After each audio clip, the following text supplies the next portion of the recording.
Enquanto você tá aí tentando decidir se X-Men Apocalipse é bom ou ruim, eu vou te explicar quem é aquele cara que aparece na cena pós-créditos ou a quem ela faz referência.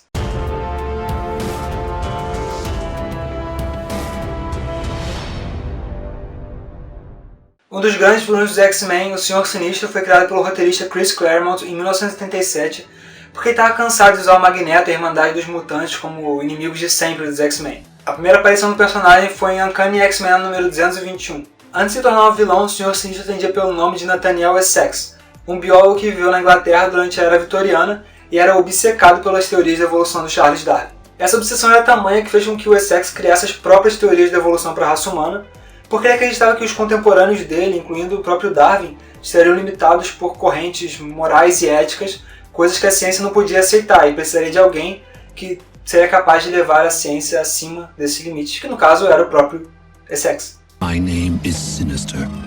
Mr. Sinister.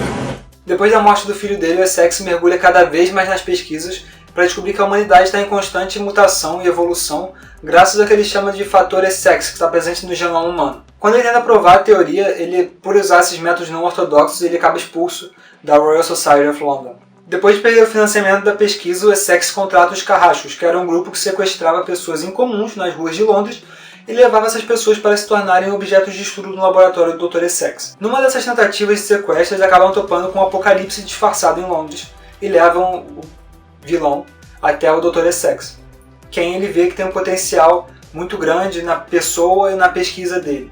Então ele pede ajuda para ele na sua jornada até o poder, e em troca ele oferece poderes ilimitados e glórias e todo aquele negócio, aquele papo de vilão. No início o Essex acha que o Apocalipse é maluco, o cara fala um monte de besteira, mas aí ele se transforma na forma dele poderosa e tudo mais, e ele realmente vê que o cara, além de parecer tudo forte, pode realmente fazer o que ele quer. Ele é a prova viva da pesquisa do Essex, dos mutantes, e ele só, ok, vamos ser amigos, eu aceito tudo que você quiser me oferecer, cara, já é. Mas a partir daí começa a dar as cagadas que a Jean e o Ciclope voltam no tempo, e X-Men, quando vocês sabem que quando voltam no tempo é pra dar cagada. Eles voltam no tempo para tentar convencer o Essex a não se aliar com o Apocalipse e tentar impedir o fim do mundo, talvez, uma coisa apocalíptica no futuro. E eles falam pra ele que não é tarde demais para que ele seja um homem bom, para que ele continue a ser uma pessoa boa e tudo mais. O doutor acredita nessas palavras, tá? Ele volta para casa, ele pensa que realmente ele poderia melhorar e não ser uma pessoa maligna, só que ele chega na casa dele, a mulher dele, que estava grávida do segundo filho, dá à luz prematuramente à criança, e ele é informado que ela não sobreviveria ao parto.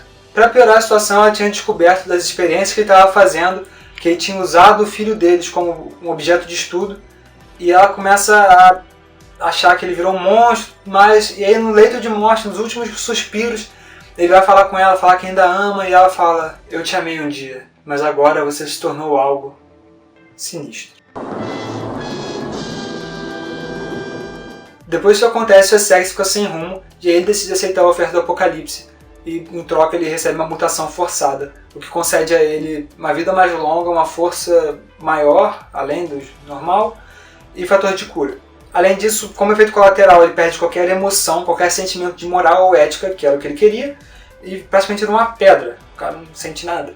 Quando o Apocalipse pede para ele escolher o nome de batismo mutante dele, o Essex vai lá na história dele, pega o fator mais dramático, e obviamente ele escolhe Senhor Sinistro.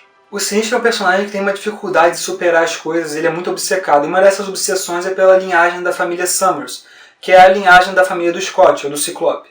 Ele acredita que a linhagem do Scott é a linhagem mais pura, natural, dos mutantes, porque é uma mutação que ocorre naturalmente diferente da dele, que foi forçada. Também esse desejo passa pela vontade dele de se livrar do controle do Apocalipse, de quem ele era um servo até então, mas isso só seria possível caso ele encontrasse um mutante perfeito. Essa obsessão é tão bizarra que o Sinistro tinha um laboratório onde ele fazia experimentos em crianças embaixo do orfanato onde o Scott e o irmão foram criados.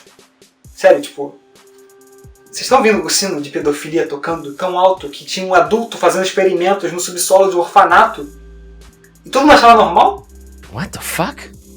Tá, então presta muita atenção nessa parte porque é a mais complicada. Eu vou tentar explicar da melhor forma possível, mas se você não entender, desculpa, mas fica voltando nesse pedaço até você entender. Em determinado momento, o Sinistro resolve fazer um plano para se livrar do Apocalipse. Isso passaria pelo Ciclope, pela Jean e pelo mutante perfeito, que seria o herdeiro deles.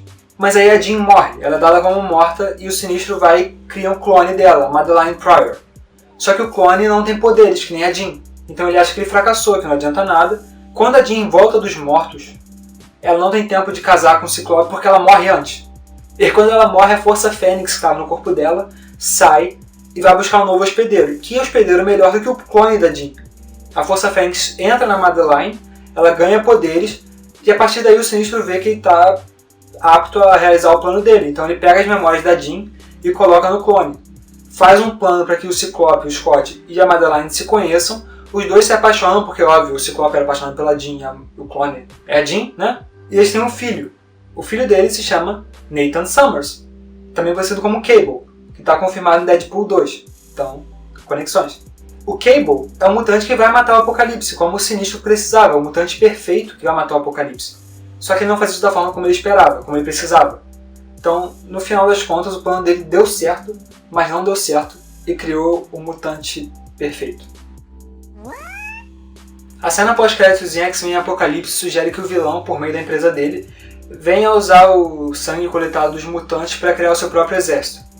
E aí essa criação pode envolver a origem da X-23, a versão feminina do Wolverine que já está sendo especulada em outros filmes dos mutantes. Tudo isso é possível porque o Senhor Sinistro é uma sumidade em genoma e biologia mutante, assim como o Professor Xavier, só que mais sinistro. É isso aí, galera. Viagens temporais, obsessões, sangue, genoma mutante, biologia. Esse é o Senhor Sinistro. Se você gostou, não se esquece de se inscrever no canal, curtir e compartilhar esse vídeo para seus amiguinhos que não entenderam a cena pós-crédito saberem quem é. E também não esquece, se você quer ver outro personagem que eu explique, comenta aqui embaixo. A gente se vê no próximo vídeo. Até lá, um abraço, leiam mais quadrinhos, um beijo no coração, tchau!